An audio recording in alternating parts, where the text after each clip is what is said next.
You seem hungry. Good thing your table is ready with Faturday Omaha. Faturday Omaha. Eat this. Are you ready? No, hit record.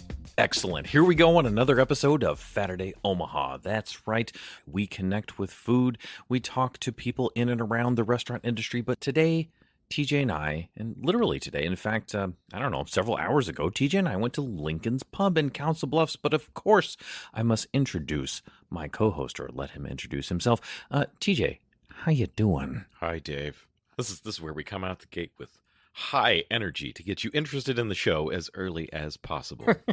Oh, TJ, we need some morning zoo sound effects to go with us or something like that. I don't know. But the important part is today we are talking about Lincoln's Pub, found in Council Bluffs and precisely at 157 West Broadway with a Council Bluffs zip code of 51503. Some fun notes about this place. So I do believe the owner is John Nelson, owns Jefferson's and Lincoln's Pub, which are kind of attached to each other as you come into the West Broadway area. Lincoln's Pub has a nice patio there. Bonus pro tip, if it's after hours, after 5 and 6 p.m., certain free parking spots open up over there, which is handy. But as you move in the front door, if you hang a left, you can go into the Jefferson's Pub area.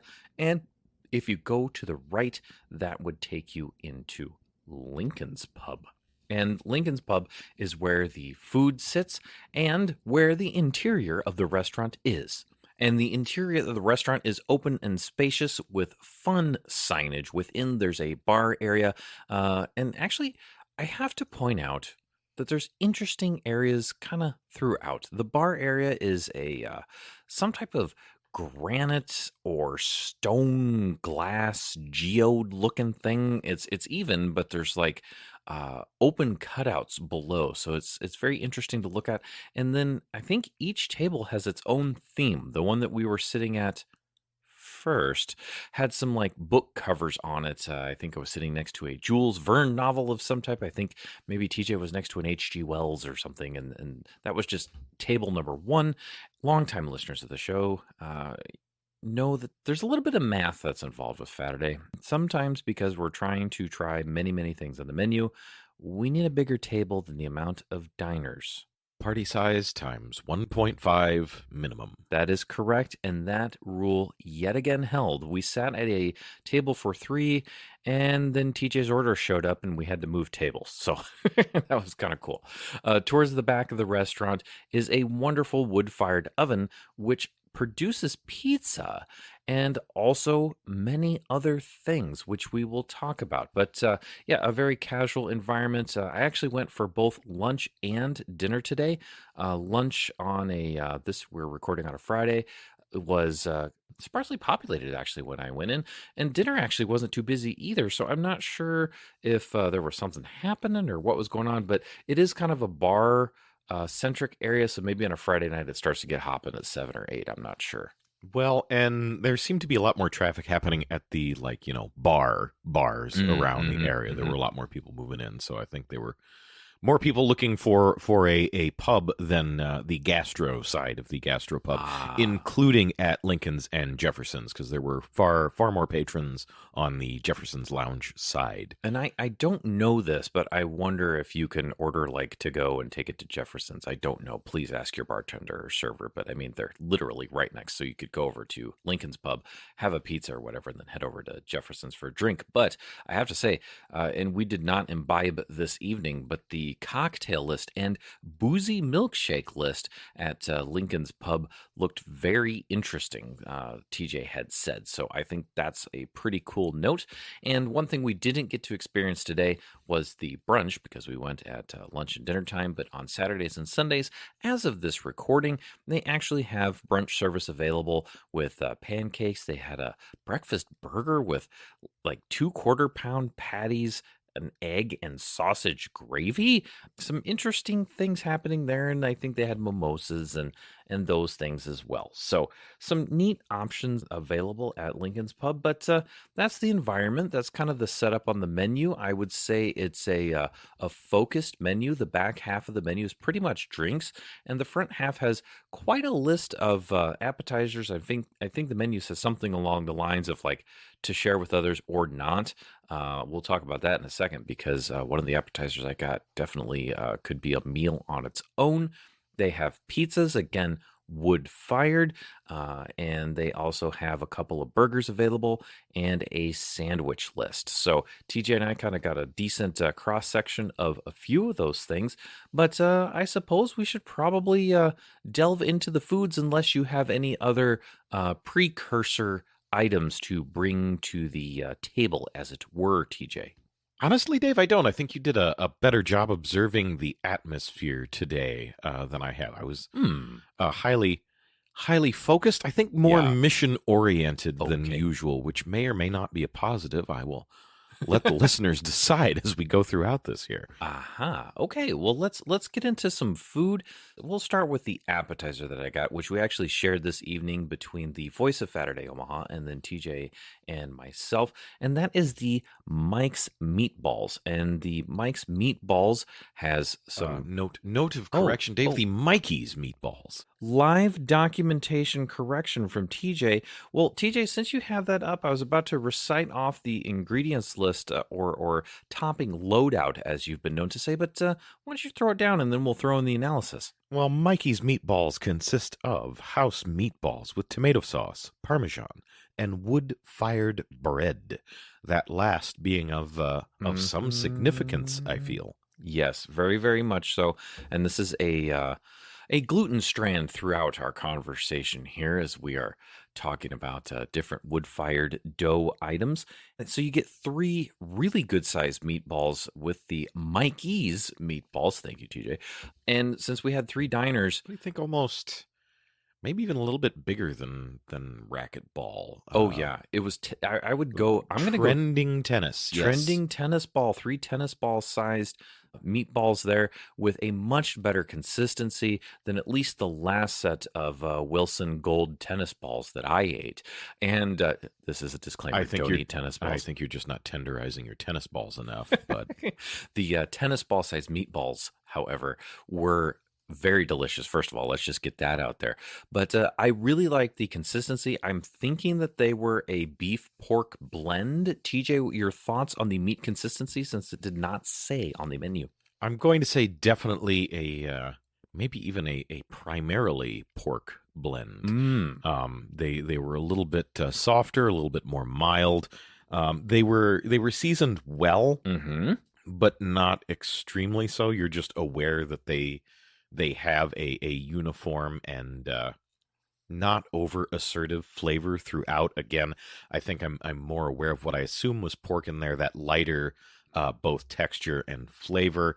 I have notes here: light season, probably a little bit of cheese, and mostly in terms of the filler, mostly a bread of some sort, be that bread or bread crumb. Since they were a hint light, might have been bread. They had a light feel to them. Mm-hmm. However, they were also fairly dense. Yes, They in a good were, way. They for were me. not. Yeah, they were not hitting that dense, fluffy mix Mhm. that I do like out of some meatballs. But I would say pleasantly dense Yes. would be what they were. Definitely more in that direction. Yes. A medium grind size. Mm-hmm. There's something about them. The ones I favor, after many years of thinking that I should always brown meatballs in advance, or any number of other recipes, there is one I favor with a good deal of additives, breadcrumb, Parmesan, and parsley, and then dropped raw into simmering sauce and allowed to simmer. And they seem to say a little bit softer that way. I have come to favor that method, and this, while not the same really at all in terms of that sort of slightly dense texture and, to me, homemade taste. Yeah. They had that kind of going for them. Yes. I would say that's my big overarching note for the meatballs and the sauce. Is there something about them that they're still of a restaurant quality, but there's something about them that feels homemade. Some Just a touch. care built in there. Well, maybe so. Just they're just a touch more rustic. There's nothing that really just hits me hard about them, Hmm. but that is not a bad thing in this case. Oh, this is They're some they're a comfort pleasant food. kind of comfort food Oh sort of yeah, meatball, yeah, 100%. accented then by that wood-fired bread, which Oh you my had gosh, man. before with at least your lunch experience, and Hmm. you've had a couple of forays to Lincoln's before. Yeah, let's get that out there real quick. So TJ and I actually had done some during pandemic-y type arrangements. So to get Faturday Omaha through the pandemic period, we were getting curbside takeout and pickup, and actually eating in our cars in the parking lot, so that we could maintain the rules, and then also get the food as close to the restaurant as possible. So, but even before that, I had eaten there a few different times and had some good burger experiences. And of course, I dig a good pizza. So, yes, been there a couple times, and literally today, 2 times. So, yes, correct. I encountered this bread. And what's interesting is the bread on my sandwich, which we'll talk about, the bread on served with these meatballs, and also your pizza, probably a similar dough or maybe even the same dough. But I will tell you, three completely different cooks on them. And I don't mean human cooks, I mean the resultant of heating this in the oven, different texture, or I should say, cut style for sure, and just a little bit different each. But the bread that was served with the meatballs was cut into kind of smaller bread sticks, I guess I would say. Yes, Yeah, a breadstick like thing. What? a bread bar graph. Yeah, sure. A bread bar graph. Yeah, slightly different if one was to cut a slice into without forcing rectangularness on them, rectangular Yes. strips. So slightly different sizes, Uh some huh. with a little bit of angle at the top, some not. Yes.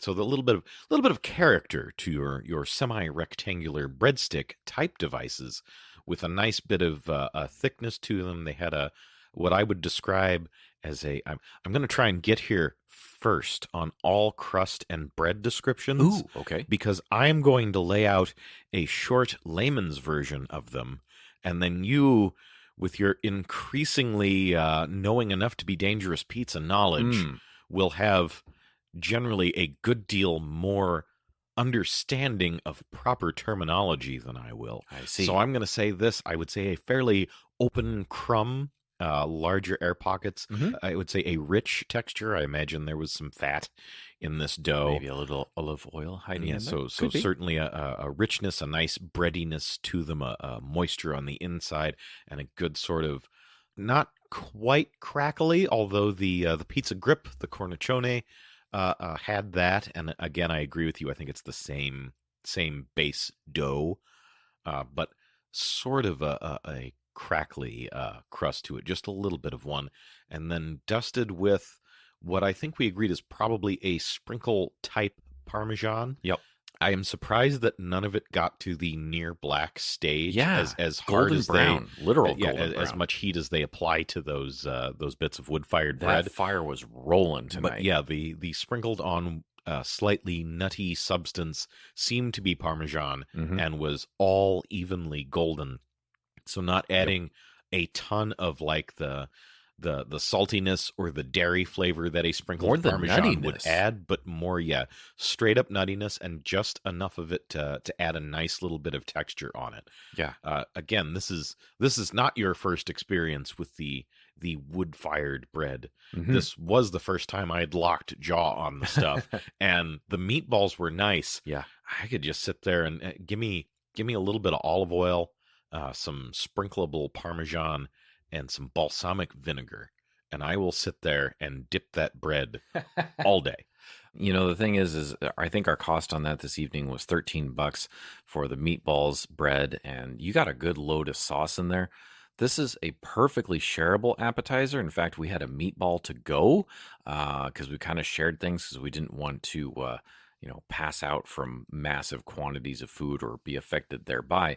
But yeah, or honestly, if you're a really hungry individual, you could order this for $13, not share with anybody, Eat those 3 meatballs and bread and have what is the equivalent of maybe one of the best meatball subs, like a deconstructed meatball sub. Oh yeah, that's totally what it is, It's isn't it? totally exactly what it is, and in the biggest way, because those are some very sufficient meatballs. So that was the meatballs. They were great. The Mikey's meatballs. I'm gonna agree with the menu here as you said, but I can now quote from directly from the documentation. Oh my. Small plates, big taste, share 'em or don't. Oh, there you go. It would have been a very nice entree. 100%, 100%. In fact, I almost ordered them as entree, and the voice of Faturday Omaha is quite partial to meatballs and bread. In fact, from Virtuoso Pizza, the meatball sub from there is very good, and she often orders that. And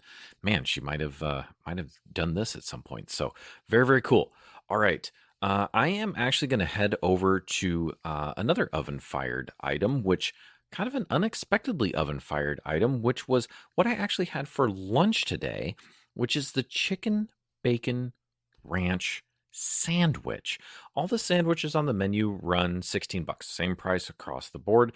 They travel from a Cuban to the bacon ranch to a different sandwich that I had a little later in the day.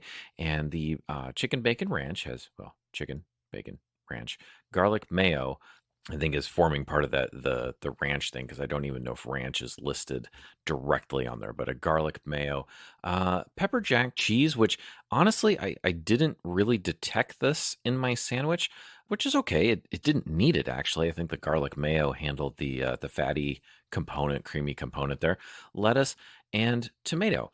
And the tomato, what I kind of liked is the slice on the tomato actually was a good smaller slice, so that with the sandwich, then you could get a little tomato in a bite or grab one with a fork if you wanted to, which was really nice. So wasn't a big piece that would just shoot out all over. The chicken on this, I was told shredded. I wasn't sure because it's chicken bacon ranch sandwich. So I'm like, well, is it fried? Is it a piece of chicken breast, or what is it? I was told shredded originally, but I'm gonna go for gently pulled, because it's more like several large pieces that are in there, and they're the right size for the sandwich, but it definitely was not shredded. And actually, I kind of appreciate that, so that the moisture content would maintain itself in the chicken there, which is a good deal. Now, the bread, the chicken holder, TJ. Boy, we're throwing a lot of Saturday things out today. Let's pull out another glossary term known as the burger holder, which is another word for a bun. Sometimes we have a burger holder minus, where it maybe detracts from the sandwich, and just a standard burger holder, which is, hey, it's good, or burger holder plus, where it actually adds to the sandwich. This, because it was chicken, not a burger, is a chicken holder plus plus. That's right. 2 pluses on this chicken holder. Why? Because it's not a bun. It is a large piece of their oven fired bread, as we kind of alluded to on the meatball. And you would look at this sandwich and you'd almost go like, this is a large pita, is almost what it makes you think of, but fluffy, delicious, chewy, and what a fun move on what might be considered kind of a standard, right? A chicken, bacon, and some ranch. But that oven fired bread makes it Lincoln's Pub's own. I noticed, Dave, as I'm sitting here listening with one ear and looking with one eye at my notes, one more note on the wood-fired bread. Mm-hmm. You note that the chewiness, I said the richness on the inside, the moisture content, Mm-hmm. and this is, I don't know how much of a theme it's going to be, but it was notable on a few items, a couple of which we will get to later. Mm-hmm. Despite the fact that it is rich on the inside, there is nary a hint of oil or grease to be found on the outside. Oh, yeah. That wonderful charred surface. There's something that maintains, again, the richness of the food, but feels so clean. A somehow 900-degree about it. wood-fired oven? I mean, that no could kidding. be. Well, just the overall, if not knowing where it came from, the feel of picking it up and having something that leaves your hands. There's a little bit of a flour coating on it. Sure. There's something that feels not stately, Oh, what's the word I'm looking for here, Dave? Something refined, proper. about the Oh, experience, I and suppose at so. once again rustic because you have that nice Wood fired charred bread. bread from a real wood-fired oven Yeah. feel there as well. I have a hard time saying enough good about the bread, and that's Burger Holder. I think originated from it's not quite deserving of being a bun yet. It's just there. It holds the burger. It's not good. It's not bad. It's there. A Burger Holder Plus, I think, graduates into bun, and this is. I'm sure there are instances where I would want a bun, but this is better than bun. This is better than This bun. is impressive, all on its own. With that last thing that you said, the all on its own, I pulled pieces of this off just because I wanted to taste the bread by itself. It's its own tasty, bready snack, as it were. One item that I did not include there that I need to make sure I touch on is the bacon. It was a thinner sliced bacon, and it was an absolutely delicious bacon. Again, trying to pace myself, this was a pretty big sandwich with the amount of bread that was happening there. So I did end up, as we used to say, doing the science, or in this case, maybe I'll say investigation. I suppose I did write things down, but there weren't statistics. So I'm going to say investigation, popping open the bread lid and going in there and trying some bacon. Now, John, as mentioned before, John Nelson, who owns both Lincoln's Pub and Jefferson's, I do believe also started or maybe still owns John's Naturals, focused on kind of locally or regionally produced pork and meats. And so I'm pretty sure, if I had to hazard a guess, this might be John's Naturals bacon, and it was delicious. The chicken was good too. And this was a great sandwich. I actually went, and there's two choices with most sandwiches, and that would be the tots, which actually I had for dinner. We'll talk about those in a second, and the curly fries. The curly fries are kind of the deeper orange, seasoned type curly fries. There were a ton of them. They were served insanely hot and ready to go, and there were a bunch of them. So if that is your preferred curly fry versus the undressed potato type curly fry, these would be for you then, prepared very well. And again, that bread made it really special. So that was my lunch. Let's get back over to dinner. And TJ, you got a couple of things, so why don't you take me to one of those things, and then I will travel backwards over to a thing that I got. Well, Dave, we're going to start on the thing I didn't start on and talk about the Meat Lover's Pizza. Okay. So we will get to, I believe, the pizza crust in a minute because, well, you did not order a pizza. I did not. You with your Pizzaiolo? Pizza maker? Pizza guy? YOLO? Amateur. Yeah. Amateur pizza guy. I'm just gonna go for amateur oven pizza maker dough with mixy hydration 0 flour. I may DOP tomatoing book reading self. Stop making fun of my pizza book bookshelf that I had to buy to hold all of my pizza books. You can blame John Ray for that one. He introduced me to more pizza books, and then I just couldn't stop. I just keep buying pizza books and reading them, TJ. I like pizza. So you have a problem, but it only happens like it's so once a delicious week problem. or so. So I think you just have a pizza. Yeah. That's true. That's true. I have tried to. This feels like a T-shirt or a bumper sticker or something. Don't have a problem. Have a pizza.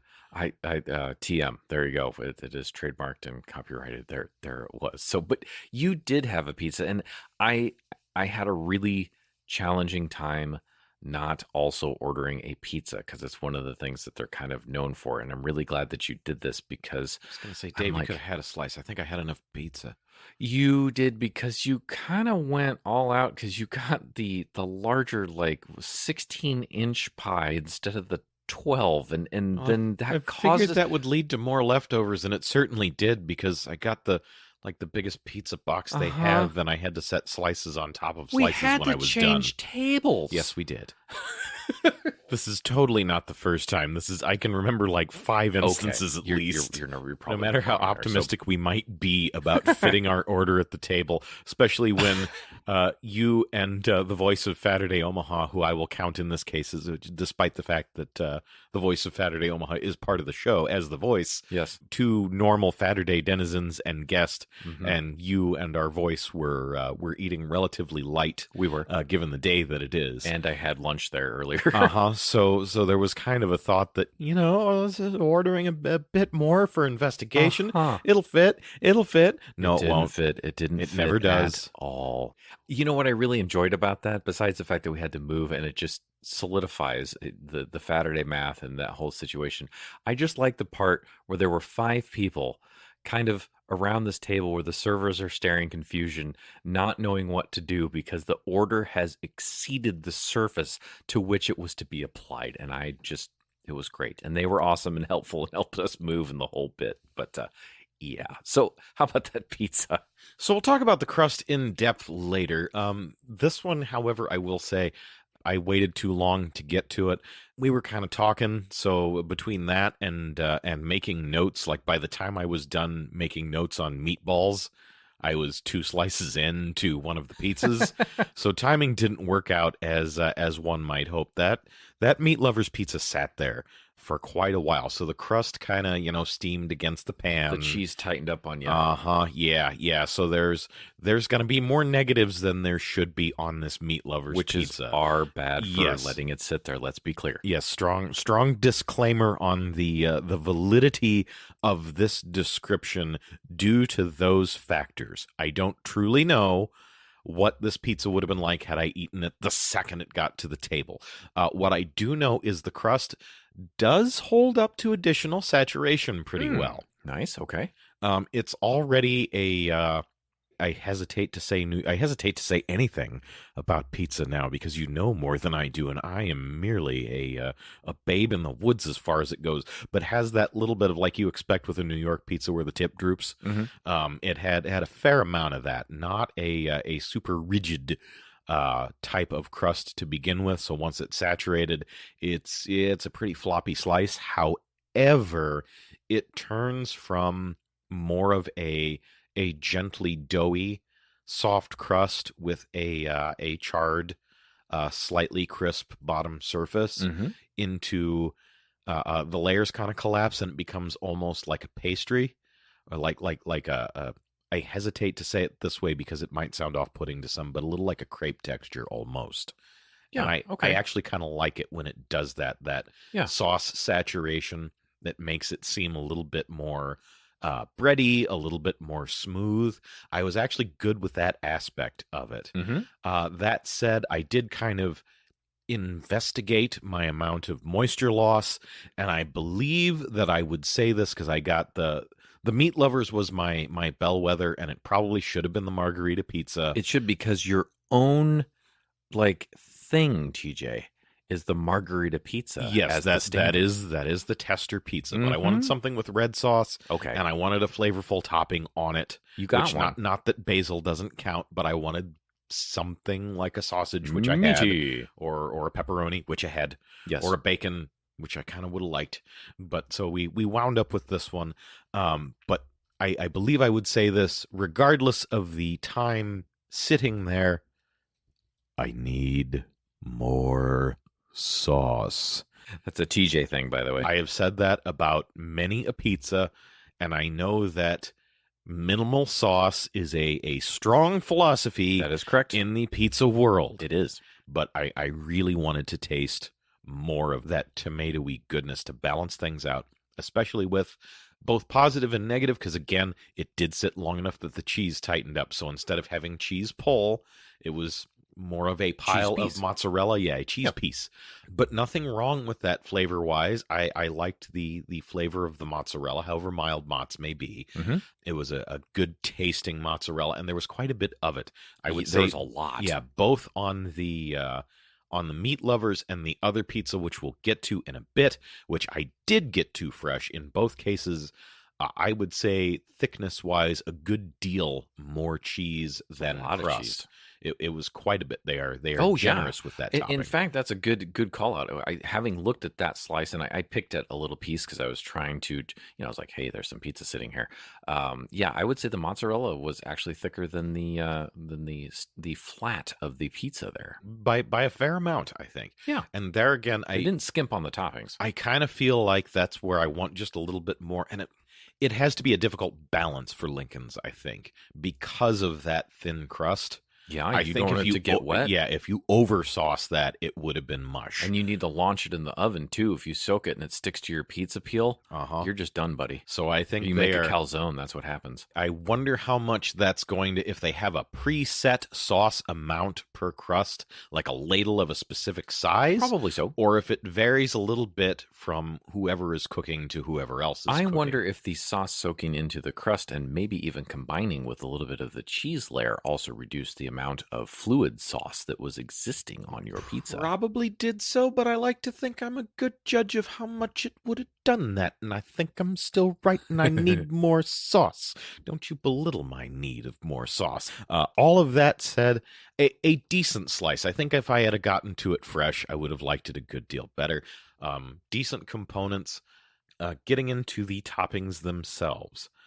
There was a crumbled sausage, which trying to get it on its own was a little on the salty side for my taste, but still a good, very similar to a breakfast sausage spice, if not a breakfast sausage, somewhere in that that vein, that grouping of seasonings. The sliced sausage, fairly thick slices of Italian sausage, not entirely unreminiscent of a Stoicich standard Italian. Maybe closer to a spicy, somewhere in between the two. I got a piece the amount of heat, like the red Yeah. pepper in there. Mm-hmm. Fennel throughout. Yes. Not overpoweringly so, but a good strong hit of that. Yep. Pleasant. I would have liked a little bit harder cook on that. I think just a little bit. You want a little more more on the top. char on it? Yeah, a little bit of char, a little bit more browning on top. Still a decent kind of standard sausage, and the faithful listeners will know that locally sourced. I believe this is Probably John's Natural sausage. I don't see John's Natural specifically, and in a lot of cases where I was looking at the menu, I see that listed where it is so. So maybe, may not be. I cannot be certain on that. But I think it's just not the right slice for me. By the way, correction, not the meat lovers, the 3 meat. But that said, I think getting to it fresh would have put it a little bit above average. I don't want to discourage you from ordering this if this is the slice that appeals to you, this grouping of toppings. Well, real quick, I did have a piece of that sausage. I would agree with the fennel. I actually liked everything about it. I thought it had a good little spice to it, and I enjoyed it, but I only had it in that one slice move. Well, and you commented on the positively on the thickness of the sausage slice on that one. Yeah, because it is a meatier, heartier bite. Yeah, I wouldn't change a thing. I suppose maybe it could have a little more Maillard on it, but I didn't find it lacking just a little bit more of a char on top. Interesting. Okay. Well, hey, good. That's the thing with pizza and things, and when you're listening is preferences, right? Preparation good, preferences are what they are. Let's move over to then the item that I had for dinner, which was actually the pork tenderloin with tots. This was served with pickles, mustard, and I got it in this case with no onions. And this was served on a brioche bun, not the oven-fired bread. So a little bit of a different presentation here. And in this case, it is a burger holder. It was sufficient for the tenderloin. Wasn't quite as knockout awesome as, of course, the handmade wood-fired bread was. I stole a tot, Dave. I did what I did just What? right now and interrupted you before you could even get to your meal, and I stole a tot and I took one because they looked tasty and good and correctly fried, and they were. Oh, yes, Dave, they were. You took one of my golden, perfectly not overcooked tater tots? I did. They really were golden and perfect, and I had to reach over in full view of you because I'm rude and sneaky and greedy, and had to grab at least one of them to find out if they were both as correctly cooked as they looked like they were, and with nary a hint of grease anywhere, because your tenderloin looked to be fried the same. Oh, yeah. Even and dark brown, I think Yeah. is a product of the breading type, Uh-huh. but it looked like it would be nice and savory and perfectly crisp.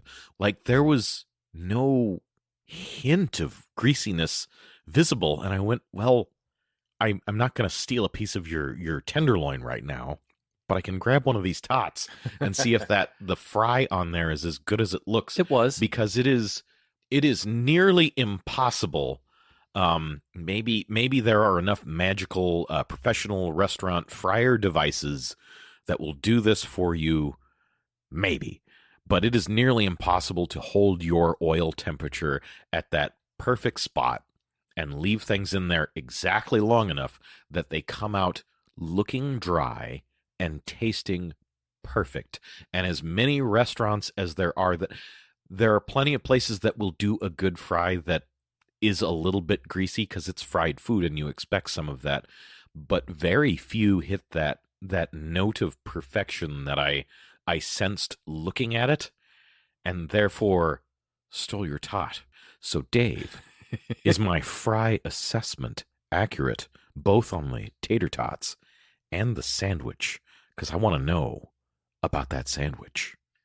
Well, you may have stolen one of my tater tots, but you took care of the entire analysis that I needed to do on those tater tots by simply having one of them, because you're darn right. They were golden. They were fried, not over fried, where you get those really crunchy ones that just kind of, I don't know, little potato rocks. These were done very, very well. But the sandwich, TJ, you nailed that. 98.875%, because there was one spot on that entire pork tenderloin that had a little bit of oil on it. But it did not detract from the sandwich in any way, because I actually split this. It was huge and a thicker piece of pork here than, it wasn't hammered flat and 4 feet long, but it was a good, I don't know.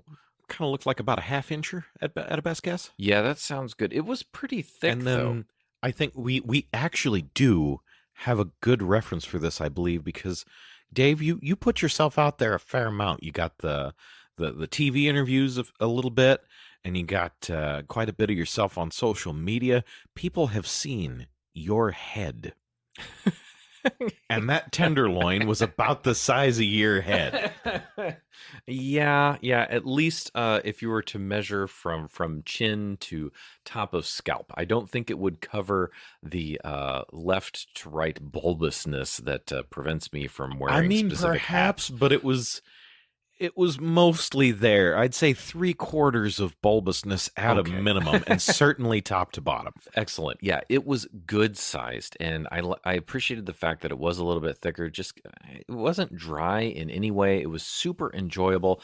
The breading, like you said, TJ, kind of that darker brown than the tots, but it wasn't to the point where it was just overcooked. It was just right and just thick enough. It was not a crumbly chicken fried type breading either. It was a very That is one thing I was definitely wondering about, was whether or not, because it did look like it might have a little bit of sandiness to it. There might be some cornmeal in there. I don't know. Cornmeal and flour, maybe even semolina. I'm not sure. Which, yeah, I don't feel that would be a negative, but I am did surprised to hear not. that it was cohesive. It was cohesive and did not eat in a sandy, grainy way in any way.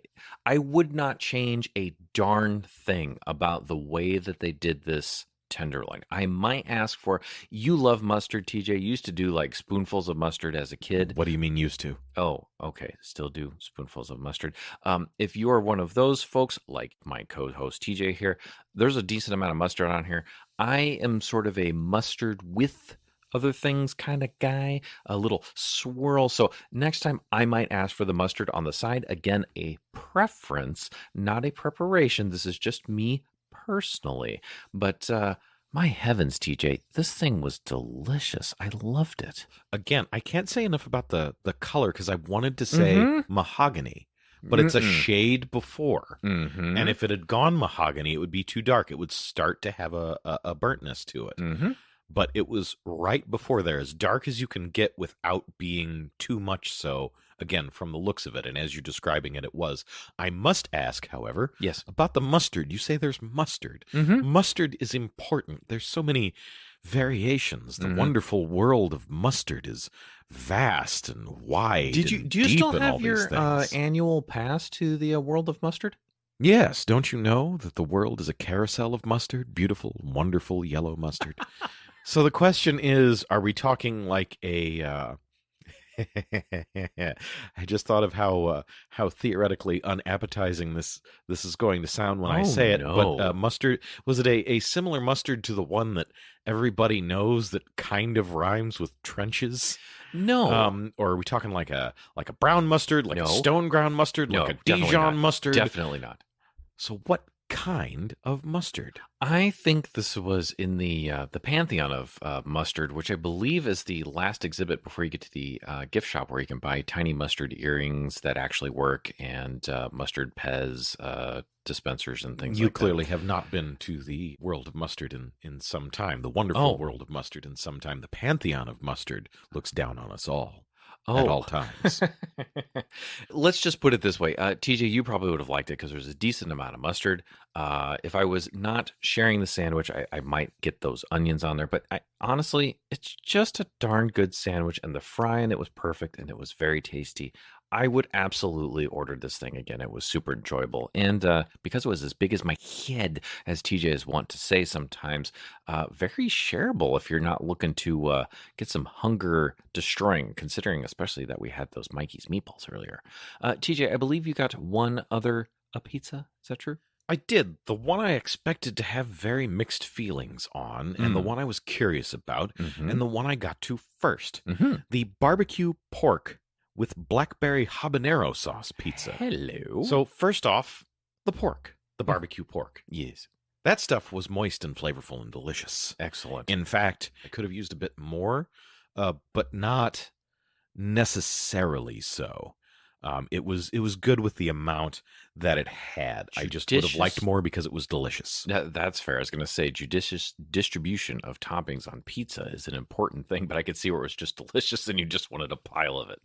In our Alec Guinness semi-paraphrase quote theme here, we already kind of covered it on the previous slice, but he's more cheese than crust now.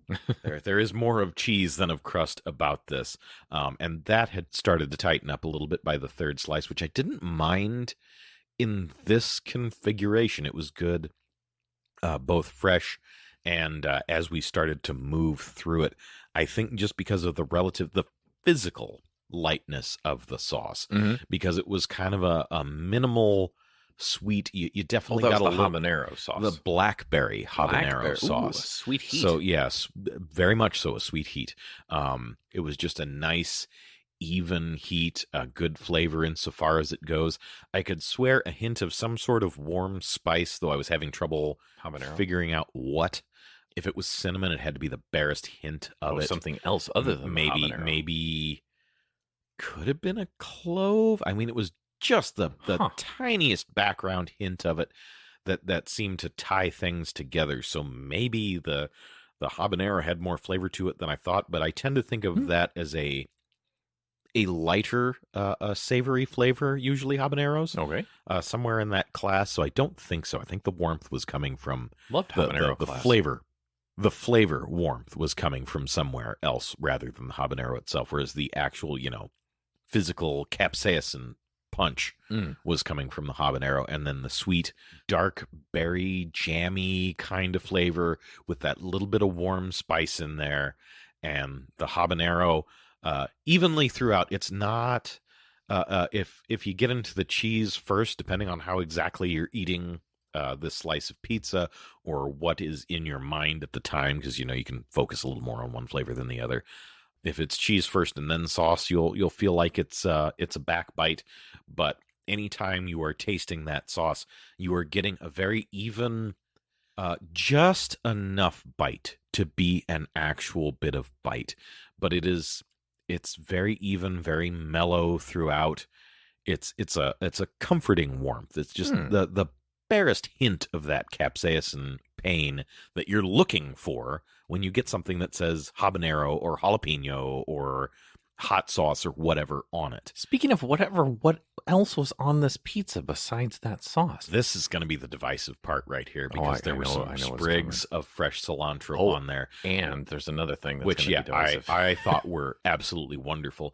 I don't know about and it was sliced jalapenos. I ordered a habanero I thing. was talking about the pineapple. Oh yeah, I actually kind of forgot about that. If you hate pineapple on pizza, I think you've just had too many bad pizzas with pineapple on them because there are a lot. The funny thing about pineapple is if you put it on the pizza and then put the pizza in the oven, you now have a wet pizza with a weird sweet but not quite sweetness in pockets to it, which is unpleasant. There are some people who genuinely don't like the flavor combination. I've even known some people who don't like sweet and savory together, like ever. In which case, why did you order the blackberry habanero pizza? So that kind of wipes out the pineapple debate for me. But more importantly, the pineapple, as we discussed on a very recent, or at least recently recorded episode, the pineapple, I think, was one of the toppings put on after the pizza was cooked. In fact, it was a little bit cool yet. Oh. It was melted into the cheese. It was evenly integrated, but it had not given up its moisture into the pizza. So it was a piece of pineapple in and of itself. It's a little hit of sweet, a nicely preserved. And the other thing, when you put pineapple on the pizza and then cook the pizza in that order, it gets mushy. So this pineapple had good texture. You can make mushy work with pineapple. You can make highly cooked pineapple work. We know this from Brazilian barbecue. You can Nice slather roasted that pineapple. You can slather that up in some brown sugar or molasses or what have you, and cook it real hard under the broiler or on the grill and make something lovely. But just throwing it on your pizza and then putting it in the oven, it's going to be mushy and wet. This was worked. firm. This was delicious. And the jalapenos looked like they were like a fresh cut jalapeno instead of a pickled. Right, a fresh cut, not a pickled, cooked just enough that most of the moisture was out of them. Still a little bit, just the barest hint of that almost crunchiness that a green pepper or jalapeno has, but with enough moisture removed, again, that they don't interfere with the rest of the pizza, but they do still taste fresh. So this is, again, it's that mini ingredients that they do meld together as you eat, but they start out being distinct. So experience one, then the other, then the other, then all together. This was my, I want to say it's the highlight. It's not that wood-fired bread and meatball appetizer is really king for me of this meal. So good. But this was a good slice of pizza, and the crust was really good. It's got that dark, I think leoparding is the right term. Yes, on the the bottom, spots. right? The dark spots and the lighter areas. It's got a nice, kind of more floury finish rather than a cornmeal. I think there might have been some in there, but more floury, and I prefer that. Good overall flavor, again with the leoparding on there, and then as you bite into it, because it is a very thin crust, there's almost equal proportions of that thin outer layer, and then a more doughy, slightly chewy interior. And I checked because they happen to have their flour bags stacked up over there. So looks like it's a Gustos Vita grain, and it's a malted flour. So when you get malt, Tony Gemignani likes to add diastatic malt as a browning agent, but you might be getting a little bit of good color and sweetness from the malt. So that's a common thing to use as an addition to your pizza. Yeah, as soon as you say malt, my memory can taste it somehow. But yeah, that makes a lot of sense with the flavor of it. One thing about the ingredients here, or even, like we're talking about the wood-fired bun, if you will, pita for the chicken bacon ranch, or the meatballs are using the John's Naturals, so you got kind of a locally focused ingredient. I just think that a lot of the ingredients and care that they are thinking about things that go into these dishes, or in TJ's case, describing this pizza, the ingredient loadout. And you almost, with that pizza, kind of summarizing that before we need to sign off here, but you had you've got salty from the cheese, you've got the pork, which I'm assuming had a little bit of a salt factor to it, and then you have heat. You got some spice in there from the habanero, but you got sweet from the pineapple, maybe even a little acidity from the pineapple, probably leaning towards the sweet side though, and the blackberry. I think you said many notes that harmonize into a single slice. And the menu is fun. There's different things. We didn't even get into the cocktails, as mentioned before, or the boozy milkshakes, or the fact that they also do a kind of a smaller brunch style menu with things like a cereal pancake. I mean, there's fun things to be had here. The meatballs, man, they were really good, and we had a nice dinner between us, and I had a delicious experience at lunch, and I've had many delicious experiences before. So if you get a chance, you can find Lincoln's Pub at 157 West Broadway in Council Bluffs, and it's cool, and it's. And even looking at the tables are fun with like the book covers and things there. So everything they do has at least a twist, some interesting attention to detail, something local, something different.